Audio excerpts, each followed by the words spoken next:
बताइएगा मुझे कि अभी ऑब्वियसली प्रो हॉकी लीग खेलना, मैं यही बता रहा था नाजरीन को कि बड़े एजाज़ की बात है हमारे लिए, ये भी एक अचीवमेंट है कि हमें ये मौका मिल रहा है। जाहिर है आप एक दिन में जाके हॉलैंड को हराना ये तो एक्सपेक्ट नहीं कर सकते, लेकिन ओवरऑल गेम प्ले आज आपको कैसा लगा? देखिए पावर लाइन ने इसमें कोई डाउट नहीं है कि पावर लाइन ने बहुत अच्छा डिस्प्ले किया, मूव्स भी बहुत अच्छी बनाई हैं और हॉलैंड के अगेंस्ट 2 गोल स्कोर करना भी जो है वो एक अच्छी अचीवमेंट है पाकिस्तान के लिए। उसका रीजन ये है कि हम बड़ी देर से ऐसी टॉप वर्ल्ड टीमों के अगेंस्ट खेले ही नहीं है ना किसी जगह पे भी। तो मेरे ख्याल से तो मुझे पावर लाइन के अंदर जो है स्पार्क नजर आया। आपके जो 1-2 प्लेयर्स हैं वो बहुत अच्छा उन्होंने पेनिट्रेट किया है। राना वहीद है, उसके अंदर हनान शाहिद है, जिन्होंने बड़ा अच्छा पेनिट्रेट करके मूव्स बनाई हैं, अपॉर्चुनिटीज क्रिएट की हैं पाकिस्तान के लिए। लेकिन एट दी एंड मैं वही बात करूंगा दोबारा कि जब तक आप अपने डिफेंस और गोलकीपिंग डिपार्टमेंट पे काम नहीं करेंगे आप सर्वाइव नहीं करेंगे। लीड आपने ली, उसके बाद हॉलैंड ने 2 गोल स्कोर किए, फिर आपने उसको इक्वल किया, फिर उसके बाद जहां पे आपको थोड़ी डिफेंस और गोलकीपर की सपोर्ट चाहिए थी वो आपको मिली नहीं, जिसकी वजह से जो आपकी गोल एवरेज है या गोल स्कोर है फाइनल वो 5-2 पे फिनिश हुआ।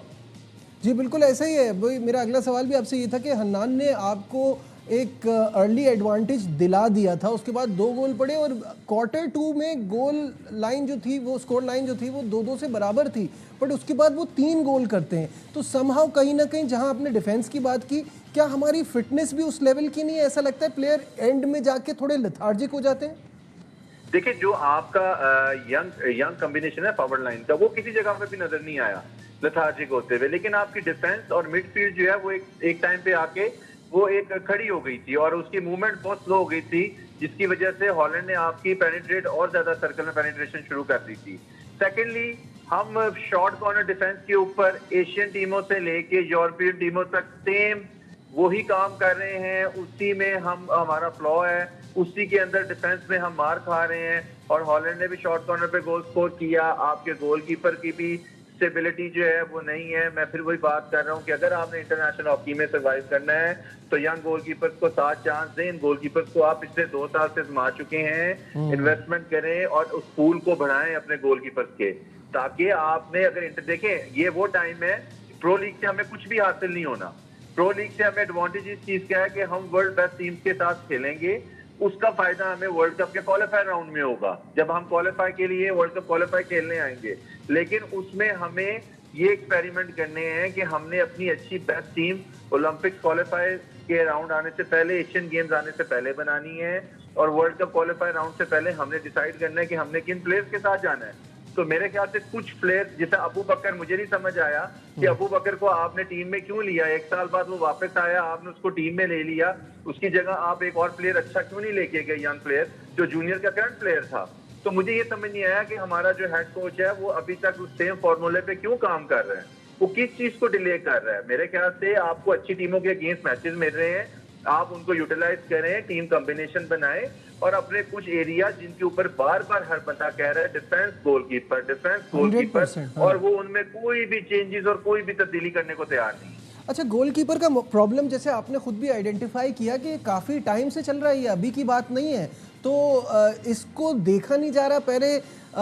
पहले ताहिर जमान साहब जो है वो सिलेक्शन के ऊपर बहुत उनका एक ये बात भी आ रही थी कि बड़ा क्रिटिसिज्म कर रहे हैं और वो कोई इस पे कोई समझौता नहीं किया जाएगा, ये सारी चीज़ें भी चल रही थी। फिर हो क्या रहा है?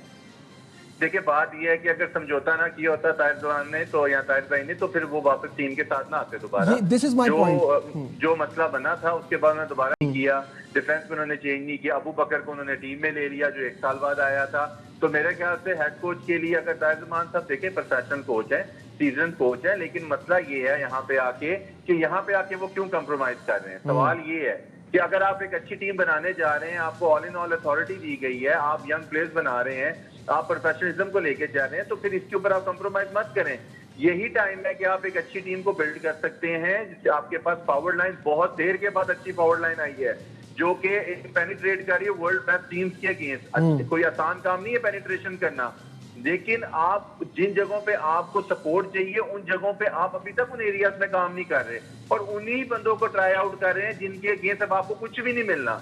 ये मैं आपको क्लियरली कह रहा हूँ, ये बच्चों का कसूर नहीं है।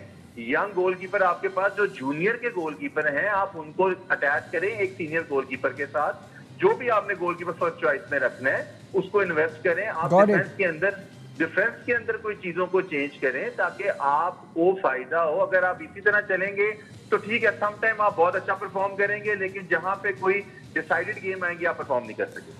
अगला मैच फ्राइडे को अर्जेंटीना से है, क्या एक्सपेक्ट कर रहे हैं? देखिए, Argentina against short corner, Argentina का शॉर्ट कॉर्नर बहुत अच्छा है, ठीक है, उस पर इनको वर्किंग करनी पड़ेगी।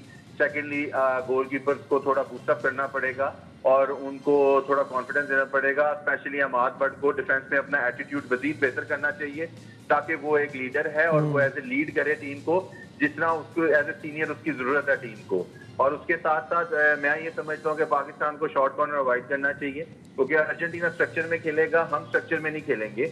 हमारा वही एक एशियन स्टाइल है जो कि हम अटैकिंग हमारी फॉरवर्ड लाइन कर रही है। तो मेरे ख्याल से अगर ये डिफेंस को कॉम्पैक्ट रख के बैलेंस के साथ खेलेंगे और शॉर्ट कॉर्नर अवॉइड करेंगे तो एक अच्छा मैच देखने को मिलेगा।